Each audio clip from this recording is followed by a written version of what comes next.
জাতীয় ভোটার দিবসে পথে নামল তৃণমূল। ক্যানিং এর জীবনতলা বাজারে মিছিল তৃণমূলের। ভোটাধিকার কেড়ে নেওয়ার চক্রান্তের অভিযোগ তুলেছে তৃণমূল। অভিযোগ তুলে প্রতিবাদ শওকত মোল্লার নেতৃত্বে এবং এই মিছিল ছবি দেখতে পাচ্ছেন আপনারা। এসআইআর এর সমস্ত বৈধ ভোটারদের নাম তুলতে হবে, এমনটাই দাবি তুলছে তৃণমূল। জবাব তোমায় দিতে হবে, গণেশ কুমার জবাব তোমায় দিতে হবে, নরেন্দ্র মোদী জবাব তোমায় দিতে হবে, অমিত শাহ জবাব। আজকে জাতীয় ভোটার রক্ষা দিবস। যেভাবে বিজেপির মদতে, বিজেপির দালালতি করে, বিজেপির গোলামতি করে central election commission mister Ganesh Kumar যেভাবে বাংলার মানুষের ভোটাধিকার কেড়ে নেওয়ার চক্রান্ত করছে এবং 126 জন মানুষ এখনো পর্যন্ত সুইসাইড করেছে। প্রচুর বিএলও ইতিমধ্যে সুইসাইড করেছে। অনেকে মৃত্যুর সঙ্গে পাঞ্জা লড়ছে। প্রতিদিন মৃত্যুর মিছিল চলছে গোটা বাংলায়। তাই এই অপদার্থ ইলেকশন কমিশনের বিরুদ্ধে এবং তার মদতদাতা এই নরেন্দ্র মোদী, অমিত শাহ, এই বিজেপি, তাদের বিরুদ্ধে আজকে এই প্রতিবাদ মিছিল। এই প্রতিবাদ মিছিল থেকে কি বলবেন?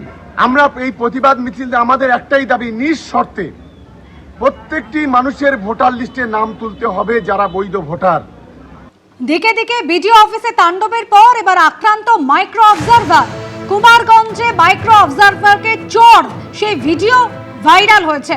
কুমারগঞ্জে মাইক্রো অবজারভার, তাকে চোর মারা হলো।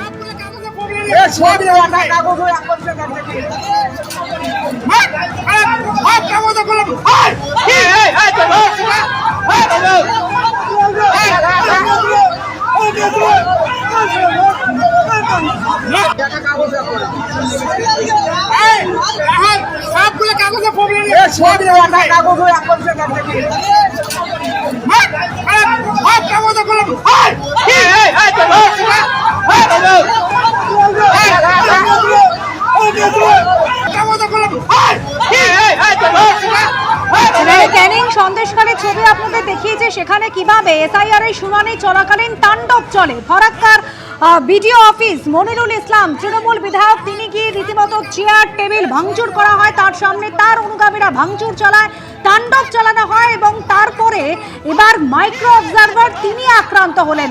যেভাবে এসআইআর এর শুনানি চলাকালীন দিকে দিকে হয়রানির অভিযোগ করছেন ভোটাররা, তারপর বিভিন্ন জায়গা থেকে অশান্তির খবর কিন্তু সামনে আসছিল, আর এবার আক্রান্ত হলেন খোদ মাইক্রো অবজারভার। আমাদের প্রতিনিধি শরৎ ঝা, আমাদের প্রতিনিধি রয়েছেন আমাদের সঙ্গে টেলিফোন লাইনে। শরৎ, কিভাবে এই পরিস্থিতি তৈরি হলো যেখানে একজন মাইক্রো অবজারভার তিনি আক্রান্ত হলেন? দেখো, যে ছবি ভাইরাল হয়েছে সেটা তো নিশ্চয়ই দেখেছো, যেটা হচ্ছে যে এটা বিশেষ করে যে এসআইআর যে প্রক্রিয়া, সেই প্রক্রিয়াকে বানচাল করার জন্যই কিন্তু একটা প্রচেষ্টা। গতকালকে দুপুরবেলার দিকে যখন এই এসআইআর প্রক্রিয়া চলছিল, শুনানি চলছে, প্রচুর মানুষ শুনানিতে হাজির হয়েছে, সেই সময় মাইক্রো অবজারভার এসছিলেন যে কাজকর্ম ঠিকঠাক হচ্ছে কিনা দেখার জন্য, এবং সেইখানে ভিড়ের মধ্য থেকে কয়েকজন তাকে চট থাপ্পড় মারেন। তিনি মারধর খেয়ে অপমানিত হয়ে ভেতরে চলে যান। এই ভেতরে হিসাবে তিনি কিন্তু কোনো পুলিশে অভিযোগ দায়ের করেননি, সেটা নির্বাচন কমিশন উচ্চপদস্থ আধিকারিককে তারা অভিযোগ জানিয়েছেন। কিন্তু এসআইআর প্রক্রিয়া যেমন চলছিল তেমনই চলেছে, যেহেতু কোনো হস্তক্ষেপ হয়নি, এবং সেই ছবি পরে ভাইরাল হয় এবং একটা আতঙ্কগ্রস্ত হয়ে পড়েন এই মাইক্রো অবজারভার। এবং যেটা হচ্ছে পরে বিশেষ করে বিজেপির অভিযোগ যে তৃণমূলের কর্মীরাই কিন্তু এই মারধর করেছে, তারা এই হাইয়ার প্রক্রিয়া বানচাল করতে চেয়েছিল। এবং তৃণমূলের অভিযোগ যে সাধারণ মানুষ তো এই যেটা যে আক্রমণ করেছে, নানা রকম যে হেনস্থা হচ্ছে, মানুষকে হেনস্থা করছে, তাতে করেই মানুষ ক্রমশ ধৈর্য হারিয়ে ফেলছে।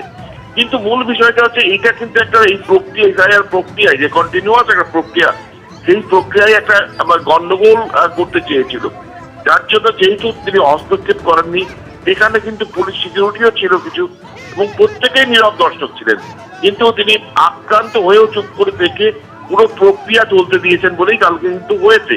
তারপরে যা ছবি ভাইরাল হয়েছে, এখনো পর্যন্ত সুমোটেও কিন্তু অভিযোগ করে পুলিশ মামলা করেনি, এটাই অত্যন্ত আশ্চর্যের।